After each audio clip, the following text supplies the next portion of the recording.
Muy bien. Eh, Salmo 1.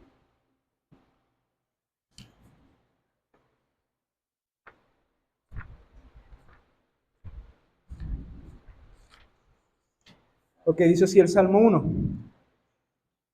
Dichoso el hombre que no sigue el consejo de los malvados, ni que se detiene en la senda de los pecadores, ni cultiva la amistad de los blasfemos, sino que en la ley del Señor se deleita, y día y noche medita en ella. Es como el árbol plantado a la orilla de un río que, cuando llega su tiempo, da fruto, y sus hojas jamás se marchitan. Todo cuanto hace prospera. En cambio, los malvados son como paja arrastrada por el viento. Por eso no se sostendrán los malvados en el juicio, ni los pecadores en la asamblea de los justos. Porque el Señor cuida el camino de los justos, mas la senda de los malvados o de los malos lleva a la perdición. Ahora vamos a leer Isaías 40, 29 al 31.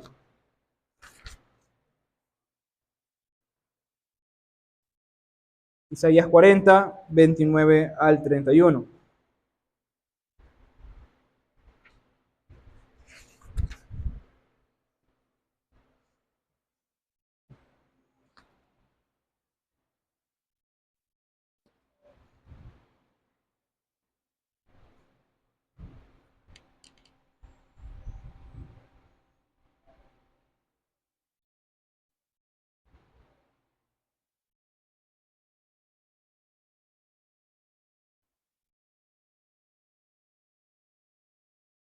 Dice así la palabra de Dios.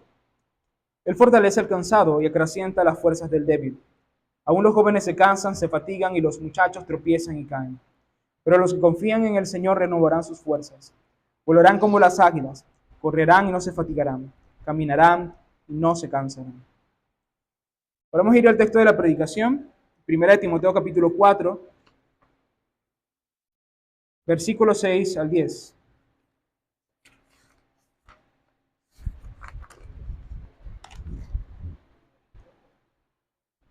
1 Timoteo 4, 6 al 10.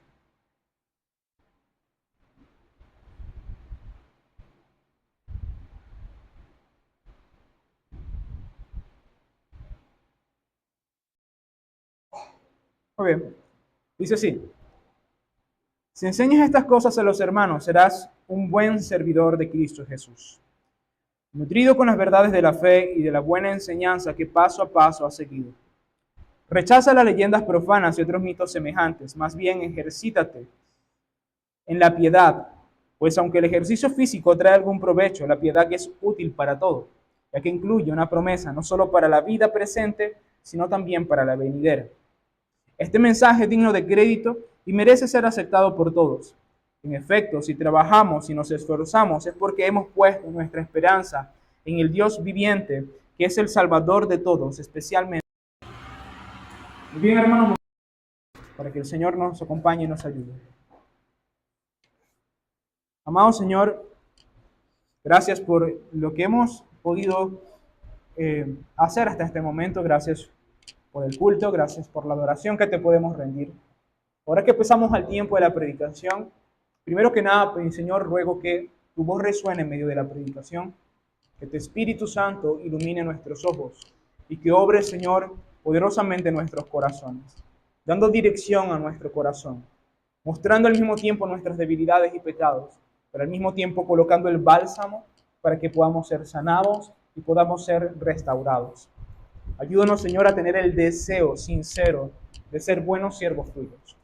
Te ruego, mi Señor, que si alguno de nosotros no tiene ese deseo, lo tenga realmente para que escuche provechosamente la predicación de hoy. Te pido también que tengas compasión de mí, Señor, este siervo tuyo que es apartado para el ministerio de la palabra, y que lo tomes, Señor, para hablar a tu pueblo, y para que tu nombre sea exaltado y tu pueblo sea edificado y renovado. Te pido, Señor, sobre todas las cosas, que tus propósitos se cumplan en este tiempo y en este lugar, incluso más allá de aquellos que puedan escuchar este sermón en otro lugar. Te ruego, Señor, que bendigas pues entonces mis palabras y que sea tu palabra expuesta a través de mis labios. Te lo ruego, mi Señor, en el nombre de Jesús. Amén. Y amén.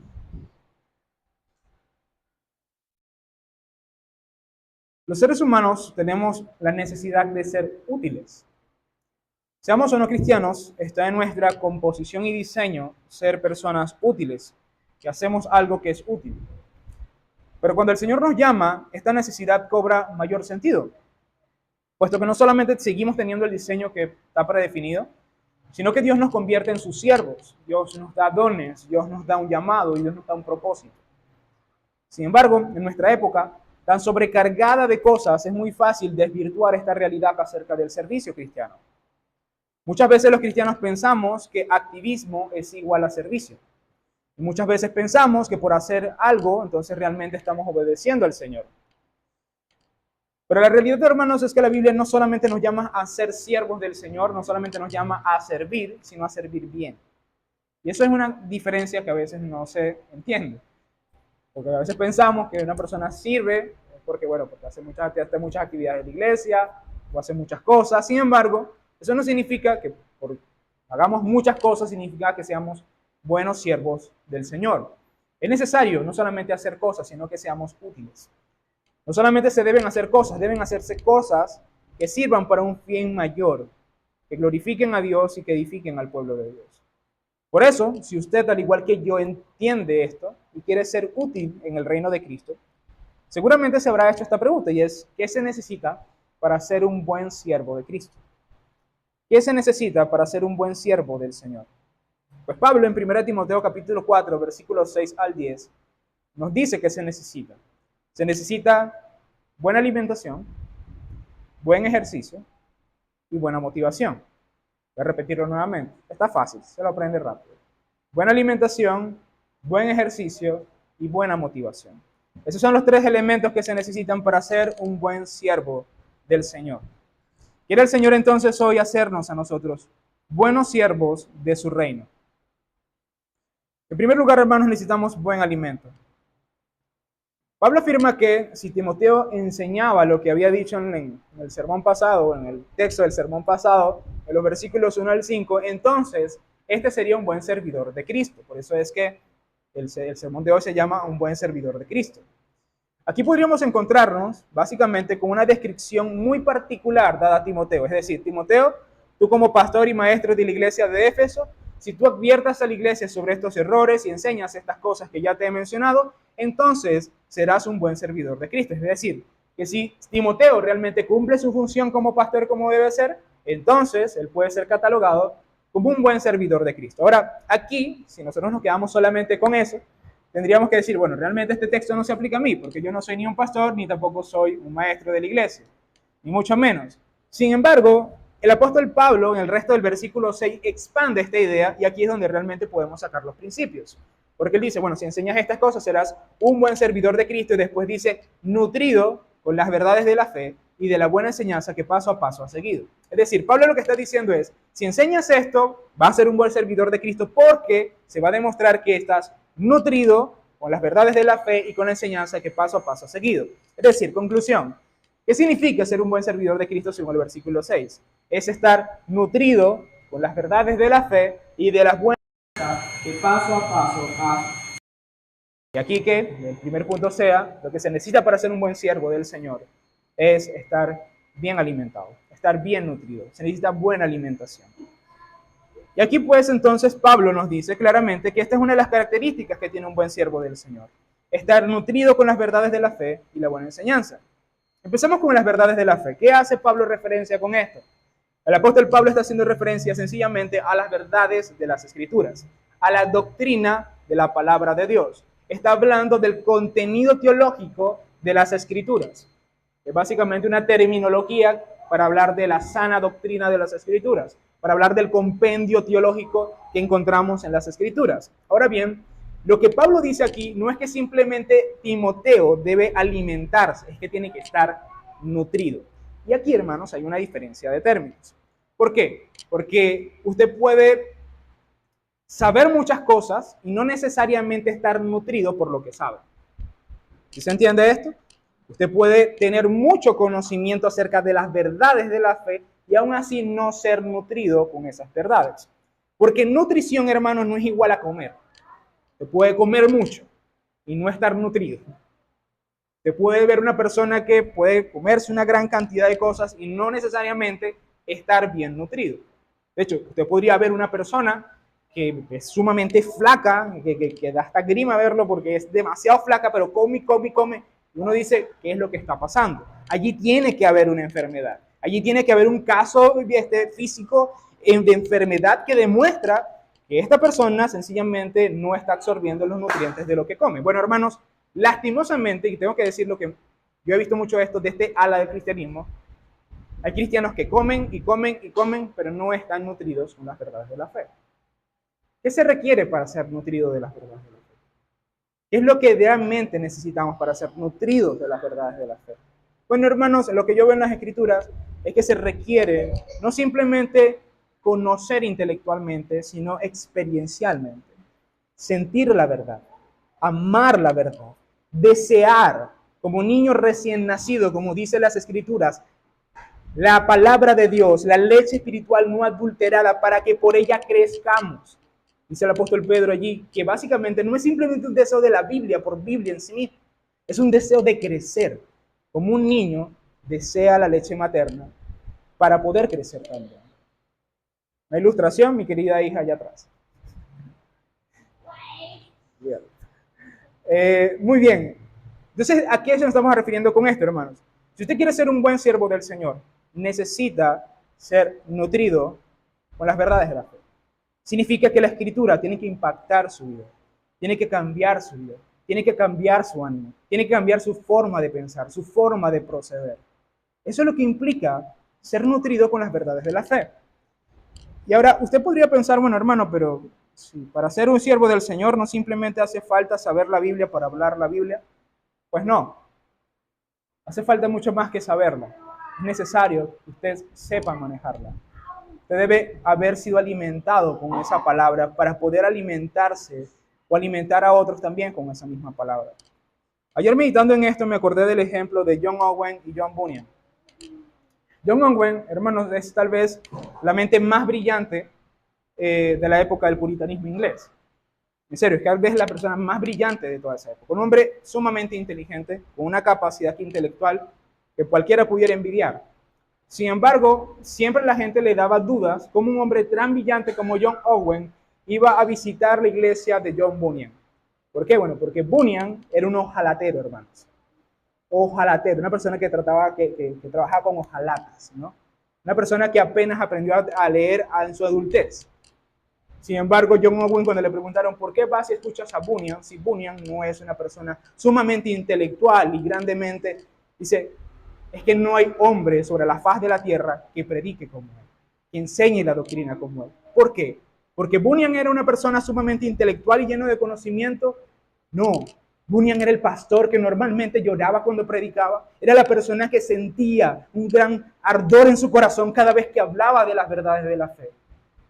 Y Bunyan no solamente hacía que su iglesia, y particularmente Owen, se sintiera informado acerca de la doctrina, él se conmovía con la doctrina, se nutría de la doctrina. Y esa es la diferencia, hermanos. ¿Quieres ser un buen siervo del Señor? Nútrete de las verdades de la fe. Nútrete de las verdades de la fe. Realmente aprende a tomar el alimento de la palabra de Dios de tal forma que te alimente realmente. Que te alimente realmente, que afecte tu carácter, que afecte tu mente, que afecte tu vida. Ahora, hasta este momento uno podría pensar, bueno, excelente, Pablo nos está diciendo lo obvio. Debemos ser nutridos por la palabra de Dios.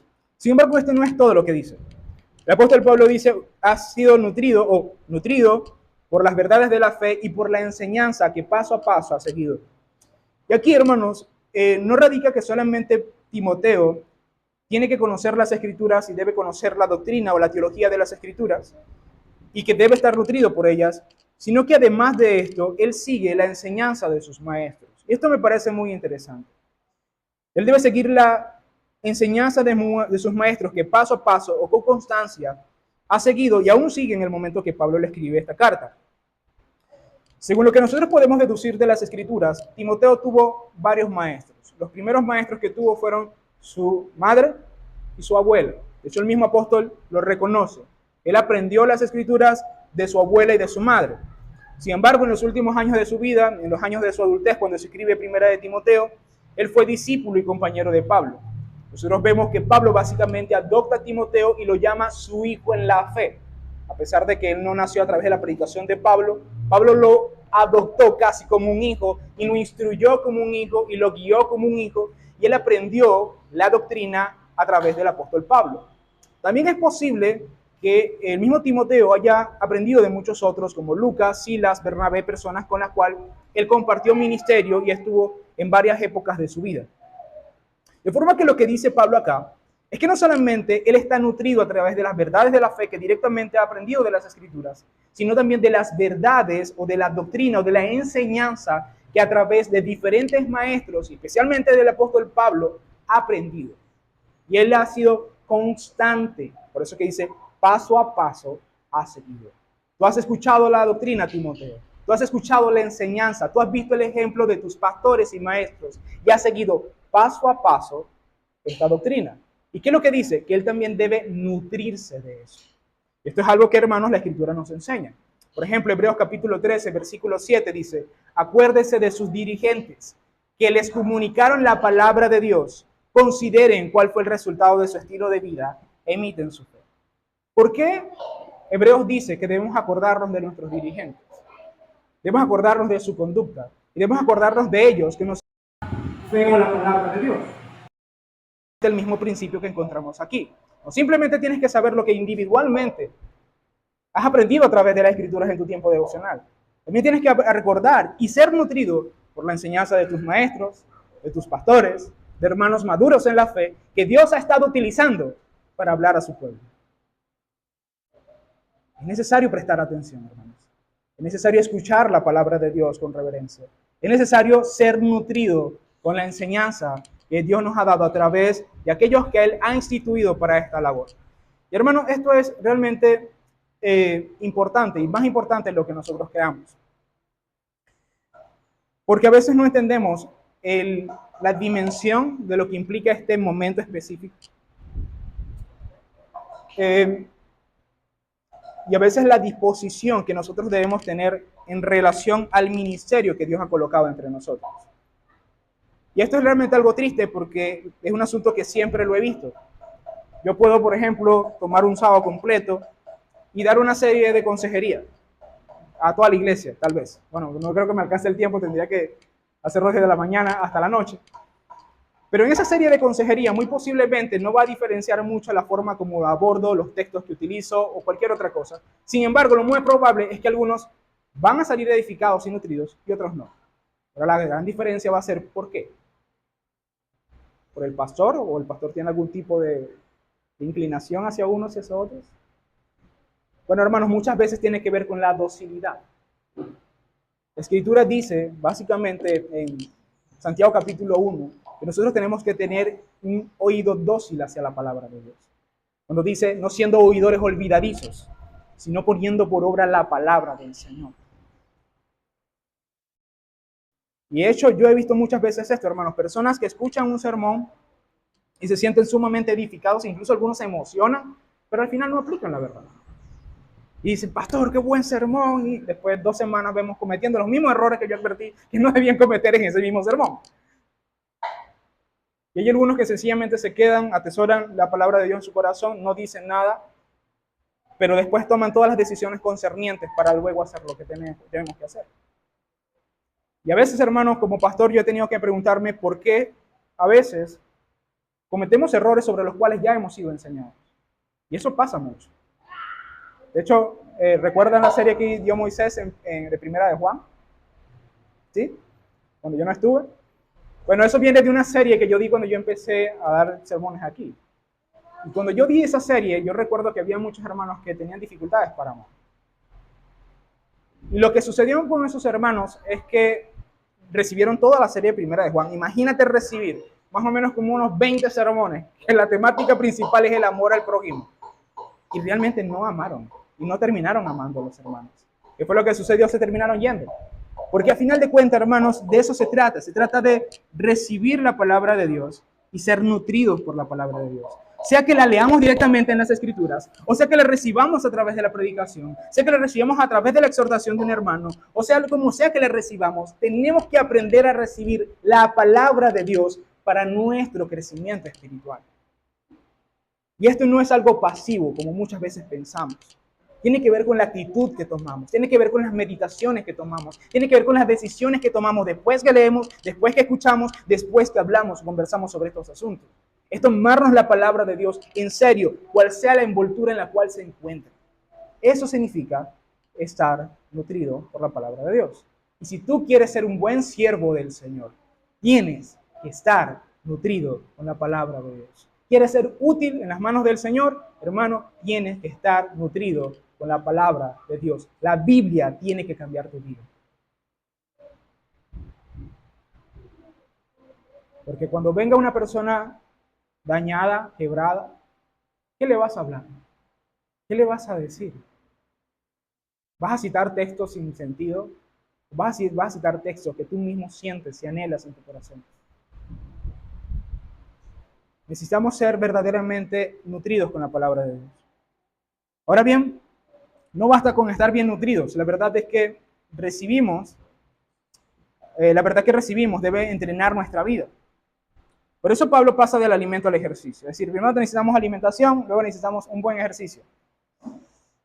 Y cuando el apóstol Pablo trata el tema del ejercicio, de la piedad o el ejercicio espiritual, me parece interesante que él empieza en el versículo 7 hablando de rechazar las cosas inútiles. Literalmente dice que nosotros, que Timoteo debe rechazar las leyendas profanas y mitos similares. El texto original dice literalmente cuentos de viejas. Explícitamente, hermano, hace referencia al tipo de historias o de leyendas o de cuentos interesantes que las mujeres ancianas normalmente se contaban las unas a las otras para tener una novela interesante entre ellas. Y esta connotación de cuentos de viejas no es simplemente un tema de degradar a la mujer o algo por el estilo, sino que Pablo tiene aquí en cuenta el hecho de ese carácter interesante, narrativo o curioso que puede causar en la vida de Timoteo este tipo de asuntos, ¿no? De hecho, nosotros ya hemos visto que ya el apóstol Pablo ha tratado de este tema.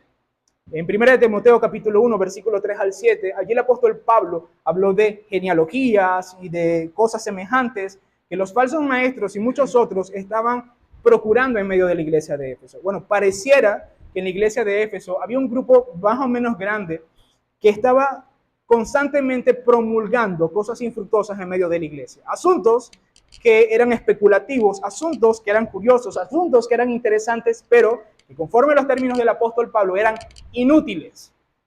No tenían ningún sentido. Si bien podría parecer un buen ejercicio intelectual, era absurdo perder el tiempo en eso. Y el apóstol Pablo nos dice, bueno, considéralas, evalúalas, debate con ellos y ve qué es lo que puedes tocar, qué pues lo que puedes hacer con eso, ve si puedes sacar algo bueno de eso. Nos dice, simplemente recházalas.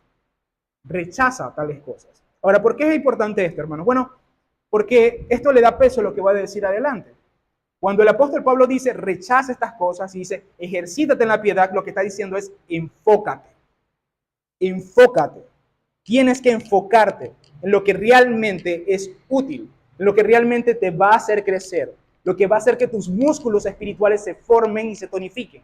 No perdas el tiempo en cosas que no tienen sentido. Y esto es importante, hermanos, porque nuevamente nuestras mentes muchas veces se van hacia las curiosidades y las cosas que parecieran ser buenas, pero que realmente son poco fructuosos para nosotros. Y es aquí donde está el famoso mandamiento de parte de Pablo, ejercitarse para la piedad. Y lo que Pablo estaba queriendo decir con esto es que en vez de perder el tiempo en asuntos inútiles, debía ejercitarse en la piedad. Ahora, aquí cabe hacer varias aclaratorias. No sé si hay un buen siervo que me pueda servir agua, que ya me quedé sin agua. Gracias, hermano. Ok, tengo que hacer varias aclaratorias. Voy a hacer varias aclaratorias y después voy a ir al grano de lo que realmente significa el ejercicio de la piedad. Y perdóname esta iteración aquí. La primera aclaratoria, hermanos, es que el apóstol Pablo dice que se ejercite para la piedad, que el ejercicio físico tiene algún provecho, pero que el ejercicio espiritual tiene mayor provecho, básicamente, ¿no? Lo estoy parafraseando.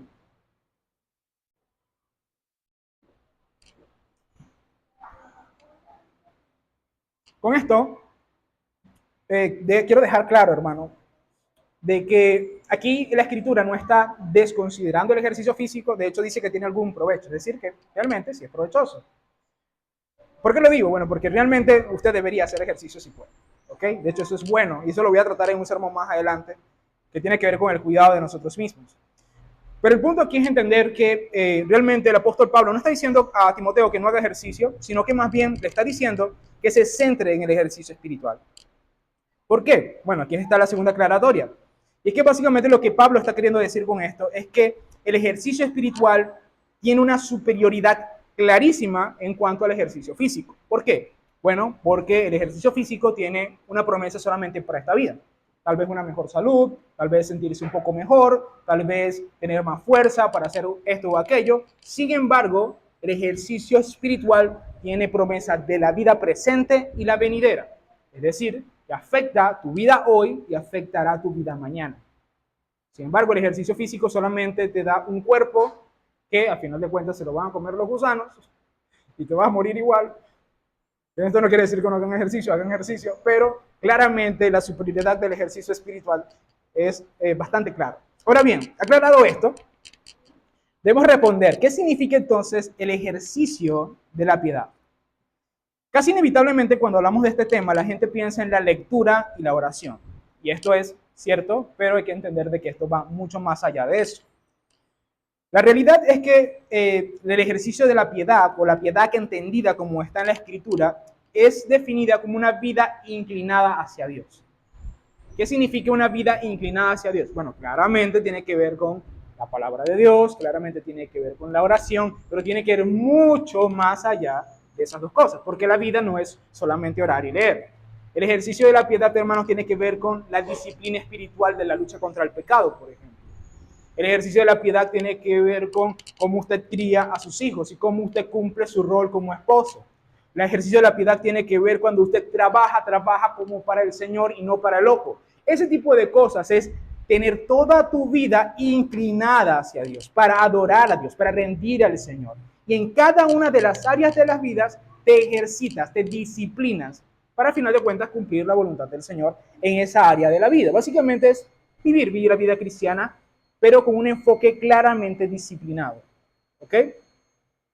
¿Por qué digo disciplinado? Porque específicamente, hermanos, esta palabra ejercicio significa exactamente eso.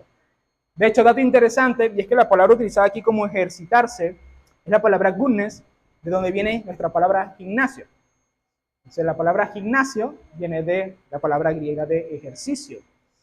Y el gimnasio, hermanos, no es un lugar donde la gente sencillamente vaya porque le guste, ¿no? Me imagino que hay algunos que sí le gusta, pero nadie empieza en el gimnasio con 130 kilos diciendo, qué sabroso es levantar una pesa de 10 kilos y que después que te duelan los músculos y después no puedes ni siquiera bajarte del carro porque te caes.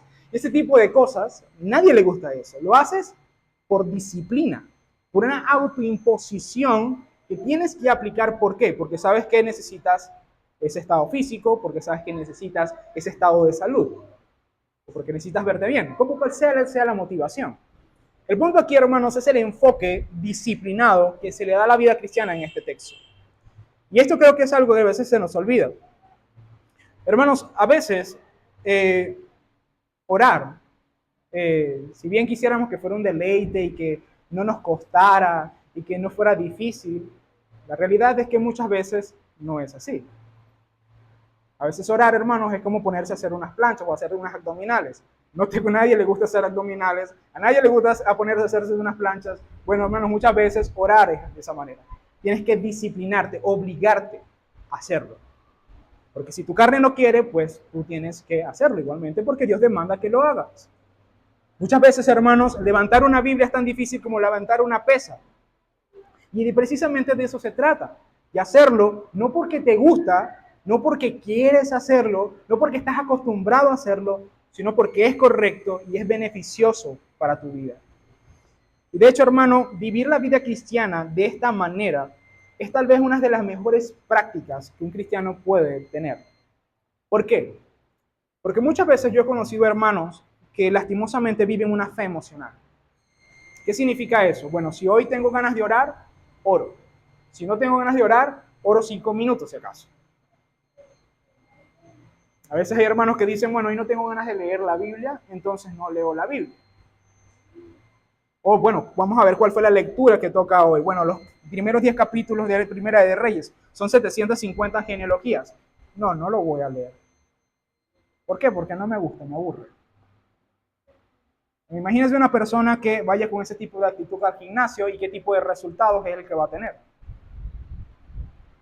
Ese es el tipo de persona que empieza en el gimnasio el primer año, el primer mes del año y después en febrero no lo vas a volver más nunca. ¿Por qué? Porque se necesita disciplina.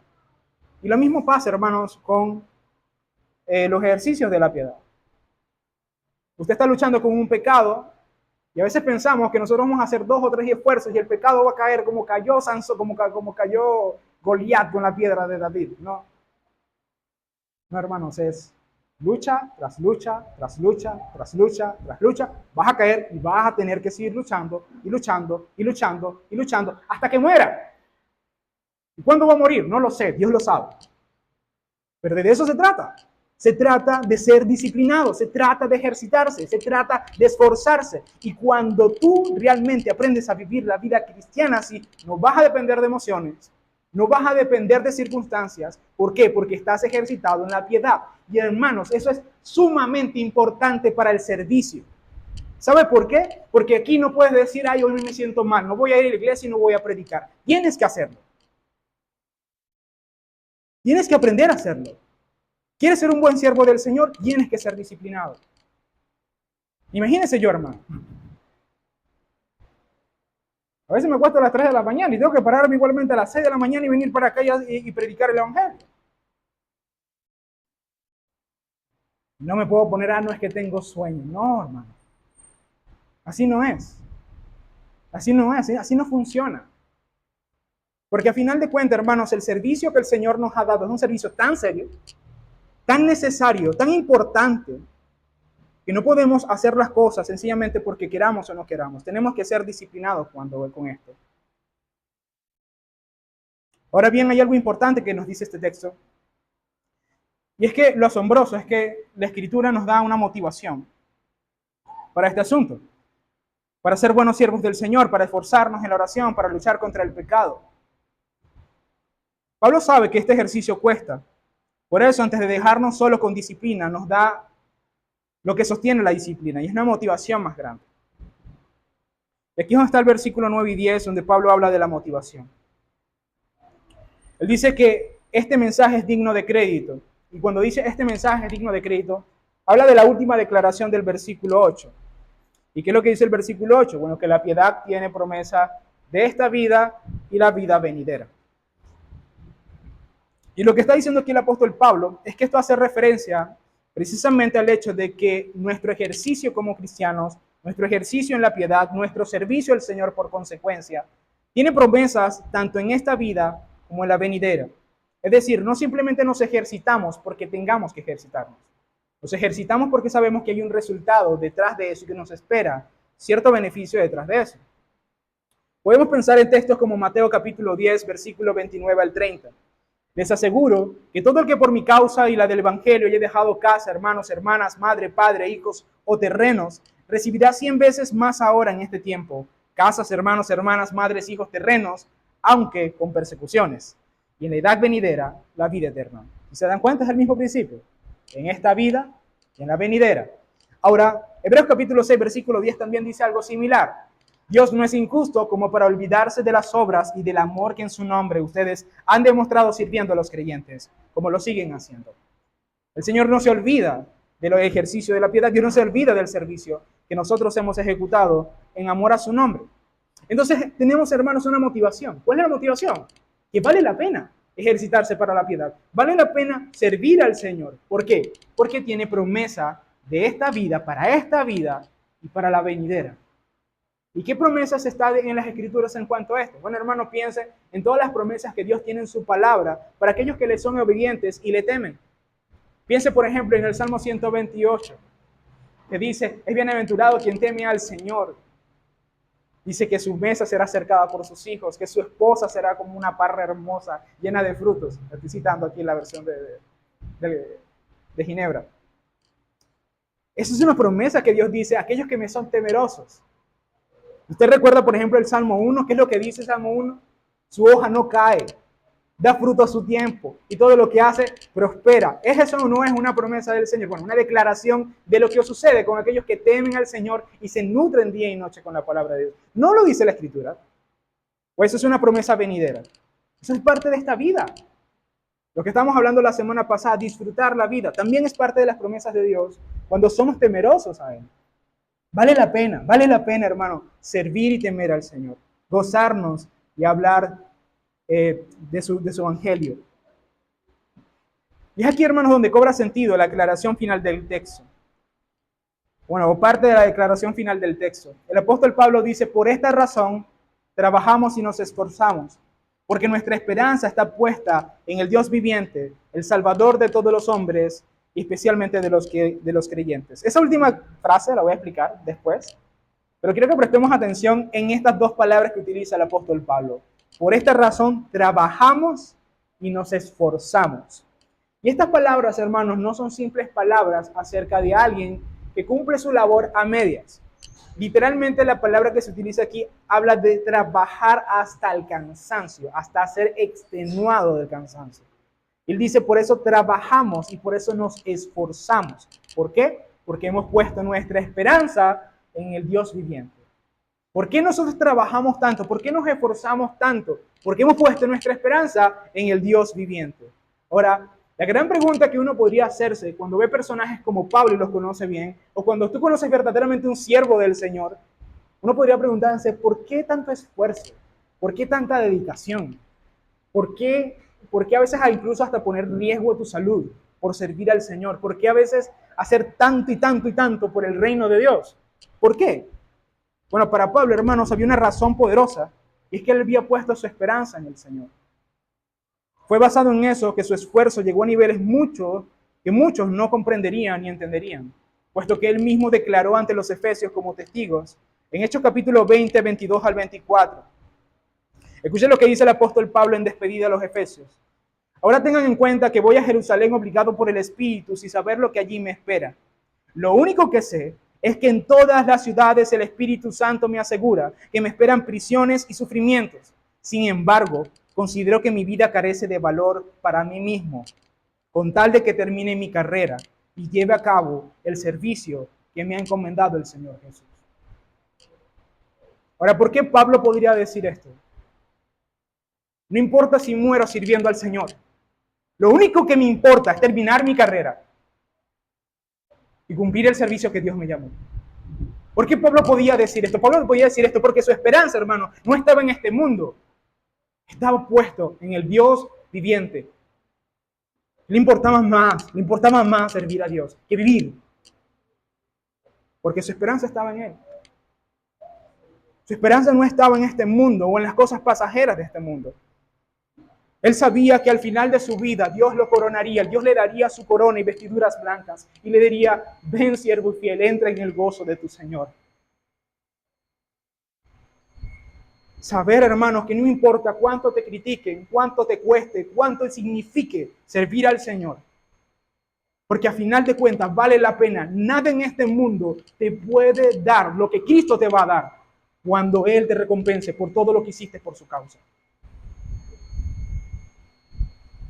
Todos los carros, todas las casas, todas las cosas que tengas en este mundo no son nada comparado con lo que Dios te va a dar en la vida eterna. Y por eso nos esforzamos y por eso servimos, por eso trabajamos. Sabemos que tenemos un Dios viviente, fiel. Nuestra esperanza está puesta en Él. En Él nosotros vivimos y nos movemos. Y hermanos, es aquí donde realmente es donde nosotros podemos ser buenos siervos del Señor. Porque sabe una cosa, hermanos, servir al Señor no es fácil. Yo se lo digo personalmente, no es nada fácil. Yo he llorado mucho. Yo he sufrido mucho. Yo he peleado con Dios mucho. Muchas veces le he reclamado sus promesas. Y después me pongo, pido perdón. Pero la única razón por la cual muchas veces podemos seguir en pie, hermanos, es porque nuestra esperanza está expuesta en el Señor. Porque sabemos que lo hacemos por Él y para Él. Y sabemos que Él es fiel aunque nosotros seamos infieles. Si quieres ser un buen siervo del Señor, tu esperanza tiene que ser Dios. Tu esperanza tiene que ser Él. Ahora bien, hermanos, para no dejar el texto incompleto, aquí hay que explicar el texto.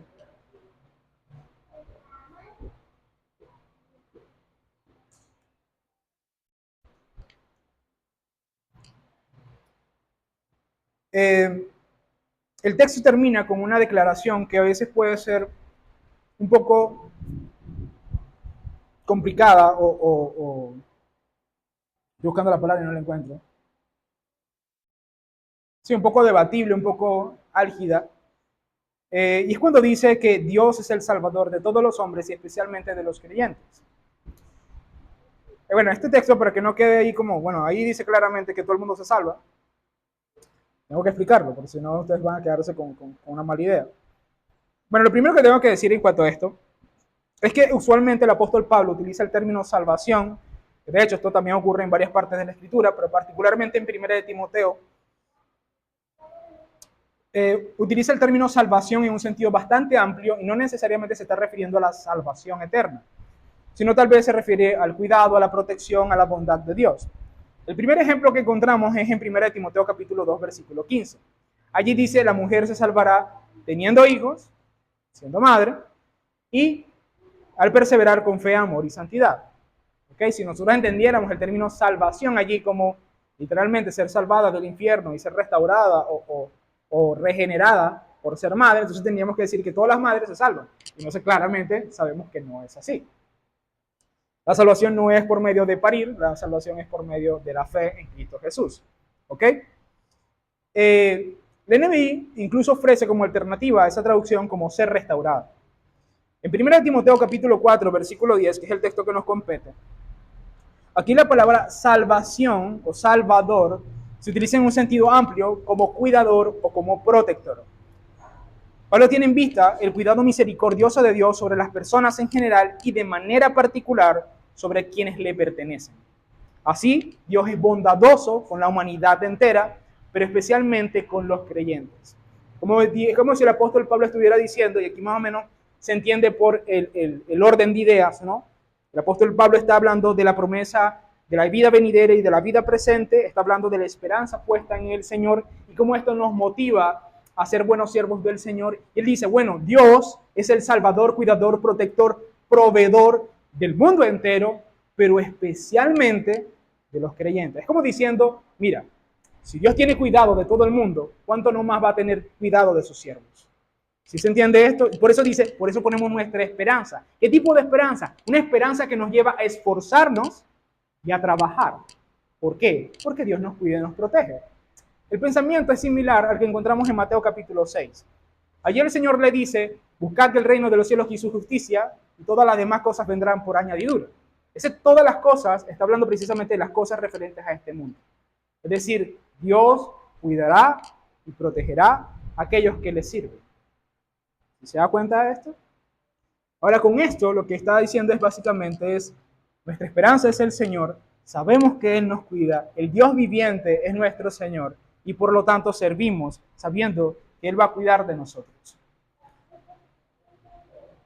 Así que hermanos, necesitamos 3 cosas para ser buenos siervos: alimentación, ejercicio y motivación.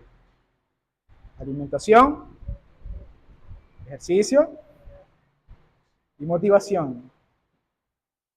Muy bien, hermanos. Esta última declaración acerca del Dios viviente, el Salvador de los creyentes, es nuestra motivación final, pero en un sentido diferente. Él es nuestra motivación para el servicio, hermanos, para el esfuerzo, para la disciplina y para la nutrición espiritual, porque Él es nuestro Salvador. Cristo es nuestro Salvador. ¿Por qué? Porque Él se hizo el siervo sufriente. Él cargó con nuestros pecados. Él llevó nuestras heridas. Y por su muerte nosotros fuimos sanados. Por su resurrección nosotros fuimos rescatados. Jesús, el siervo sufriente, es nuestro Salvador. Y como hemos puesto nuestra esperanza en aquel que murió en la cruz, tenemos la motivación para servirle y glorificarlo. Hermanos, en Él hemos puesto nuestra esperanza. Por Él sabemos que una vida de servicio vale la pena, porque la resurrección es la clara reivindicación de aquellos que están dispuestos a servirles incluso hasta llegar a la muerte, sabiendo que Dios los recompensará con nueva vida y nueva corona. Cristo es la prueba viviente, hermanos, el Cristo resucitado. El sufrimiento por obediencia no es pérdida, sino que es el camino de la gloria. Y si Él fue levantado, también nosotros podemos ser levantados. Si Él perseveró hasta el final, nosotros también podemos perseverar hasta el final. No para ganarnos el favor de Dios, sino porque ya hemos sido alcanzados por su favor. Por eso, hermanos, es que nos nutrimos, por eso es que nos ejercitamos y por eso es que nos esforzamos motivados por el Evangelio, porque servimos fielmente a aquel que nos llamó. Y nuestra esperanza no está en nuestro rendimiento o en cuán buenos siervos somos por nuestra propia fuerza, sino en el Dios que nos capacita para ser sus siervos. Amados hermanos, vamos a orar. Amado Señor y Padre Celestial, gracias te doy por el texto y la predicación de hoy. Te ruego, Señor, que como clavos sean clavados estas verdades en los corazones de mis hermanos. Yo sé, Señor, que tal vez no está la presuposición de que mis hermanos deseen ser buenos siervos tuyos. Si eso es así, Señor, ruego que realmente pongas en ellos esa pasión por servir, esa pasión por agradecerte, por rendirte adoración, Señor, a través de vidas que se rindan por completo a ti, Señor. Y basado en eso, Señor, nútrelos, disciplínalos, motívalos, para que se esfuercen continuamente en hacer lo suficiente o hacer lo que tú los llamas a hacer en la vida como creyentes. Oh Señor, haznos buenos siervos tuyos, así como hiciste de Timoteo, así como hiciste de Pablo, así como hiciste de Pedro y de muchos otros más. Haznos buenos siervos tuyos, Señor. Nútrenos con las verdades de tu evangelio. Disciplínanos, Señor, en las disciplinas espirituales y en el resto de cosas que tenemos por hacer. Y danos la motivación suficiente para esforzarnos a pesar de las pruebas, a pesar de las dificultades, a pesar de los problemas. Que pongamos nuestra vida delante de ti, Señor, y que tú seas el centro de todo lo que hacemos. Te lo ruego, Señor, en el nombre de tu Hijo amado Jesucristo. Amén. Stop.